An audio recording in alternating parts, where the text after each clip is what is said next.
Idaho Matters podcast is brought to you by St. Luke's On Demand Virtual Care, which allows patients to see a provider from their home using a computer or smartphone with on demand care for common ailments such as a cough, sore throat, or a sinus issue. More information at stlukesonline.org.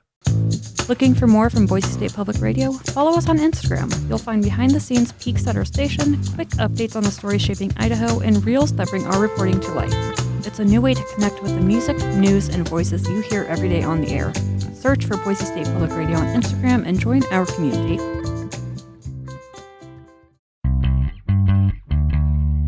More Idaho Matters now from the studios of Boise State Public Radio News. I'm Gemma Cadet. With Halloween fast approaching, the image of bats are everywhere you look. However, bats in North America are in trouble thanks to a deadly disease known as white nose syndrome. A group of female scientists banded together to try and save these bats, and their story is being told in a new documentary called The Invisible Mammal. Matthew Podolsky with the Wildlands Collective produced the new film, and he's here with Rita Dixon, State Wildlife Action Plan Coordinator with Idaho Department of Fish and Game. I want to welcome both of you to the program. Happy to be here. Thanks for having us. Yes, happy to be here. Thank you, Gemma. It's so good to have both of you here. Matt, let me begin with you. Can you tell us a little bit about the film and what it's all about? Sure. Yeah. The Invisible Mammal is it's a feature-length documentary. The focus is on bats and bat conservation, but also the relationship, this unique relationship that bats have with the spread of infectious disease.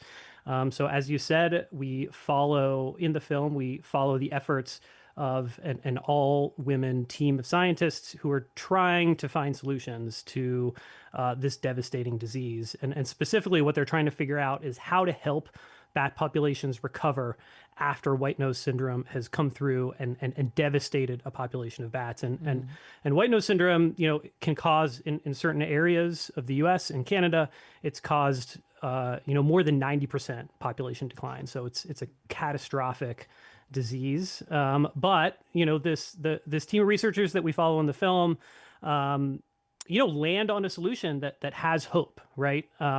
So there is this thread of hope throughout the film as this team of researchers, starts to uncover some answers. So Rita, what exactly is white nose syndrome? I mean, Matt mentioned it is quite deadly, but how deadly? And so let's start there first.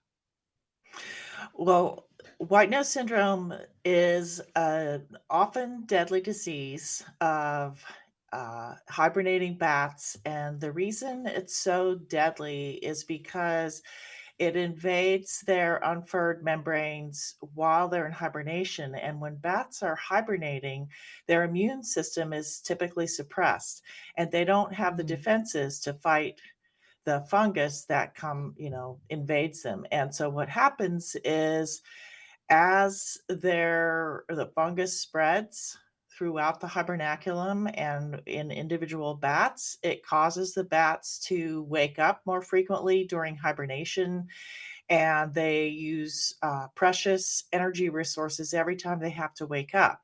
And so by waking up too many times during the winter, that can result in their death because they just run out of resources. It also causes wing damage. And then if their wings are too damaged to fly, then they're not going to be able to find food and they're just going to die. So it's just a really bad disease, and it's a novel disease. It was introduced into North America, and so our bats did not evolve with this disease, and that's part of the problem too. They were just not prepared to defend themselves against it. Rita, how does the disease spread?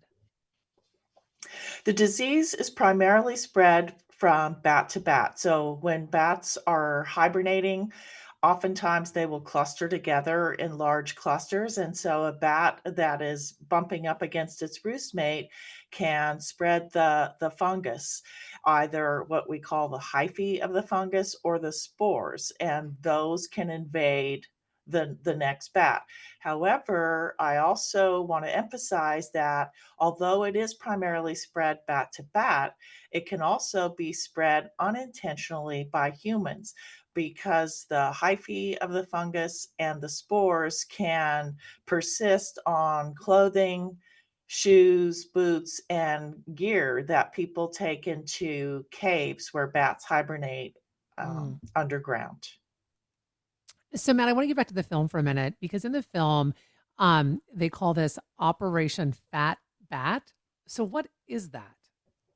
Yeah, so Operation Fat Bat is sort of plays off of one of the points that Rita just made about how white nose syndrome kills bats by waking them up before they really should be woken up. Before spring arrives, they're waking up and then there's no food available for them and it's cold. It's the middle of winter. So these researchers that we follow in the film sort of made this discovery with some preliminary research that the bats that are most likely to survive, because white nose syndrome generally doesn't kill 100% of the bats, right? It can Hmm. kill over 90% of the bats, but there is that remnant population. And so the question they asked was, why is it that the bats that are surviving, why are they surviving? And one of the answers is that they're fatter than the other bats. They have more fat reserves when they go in to start hibernation.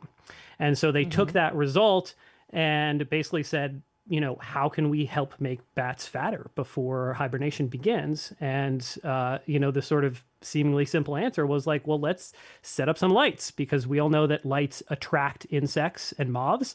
And that's the most important food source for bats. And so they set up what they call these light lures near the entrances to known hibernation caves for bats, and in the hope that this increased availability of food will help the bats get fatter before they start hibernation. Okay, and then Matt, explain to us also how COVID-19 kind of played a role in what these researchers set out to do.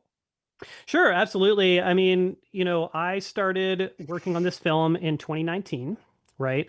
And we Hmm. were able to get out and document the very first stage of this research project, of the Fat Bat research project in 2019.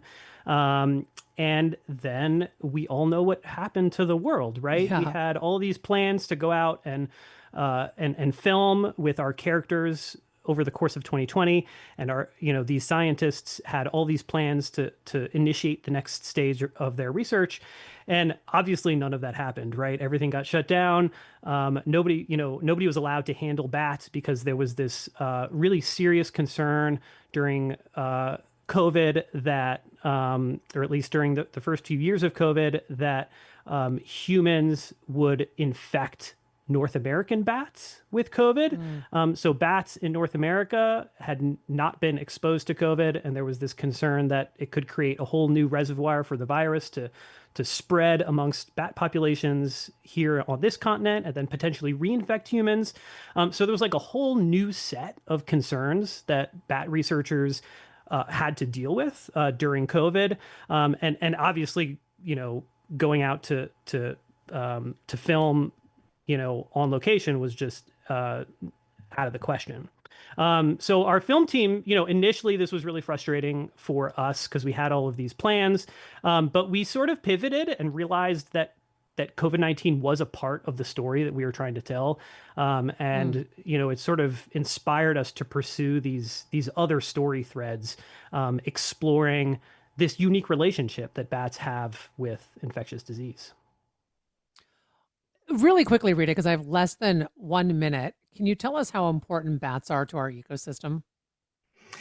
Bats are incredibly important to our ecosystem. In Idaho alone, the estimate is that bats are worth over $313 million annually to our Idaho agricultural industry. And that doesn't even count our forest industry because they are also voracious predator of insects that are forest pests as well. So they also protect our human health by foraging on insects that cause vector-borne diseases in humans, such as West Nile virus. So Bats are essential to our environment and our economy and our health. Well, I want to thank both of you so much. We've been speaking with Rita Dixon, State Wildlife Action Plan Coordinator with Idaho Department of Fish and Game, and Matthew Podolsky with the Wildlands Collective, who produced a new film about bats called The Invisible Mammal. You can see the film October 29th at the MK Nature Center in Boise. We will, of course, put links with more information on our website, boisestatepublicradio.org. I'm Gemma Gaudette, and this is Idaho Matters. Sources and methods, the crown jewels of the intelligence community. Shorthand for how do we know what's real? Who told us? If you have those answers, you're on the inside, and NPR wants to bring you there. From the Pentagon to the State Department to spy agencies, listen to understand what's really happening and what it means for you. Sources and Methods, the new national security podcast from NPR.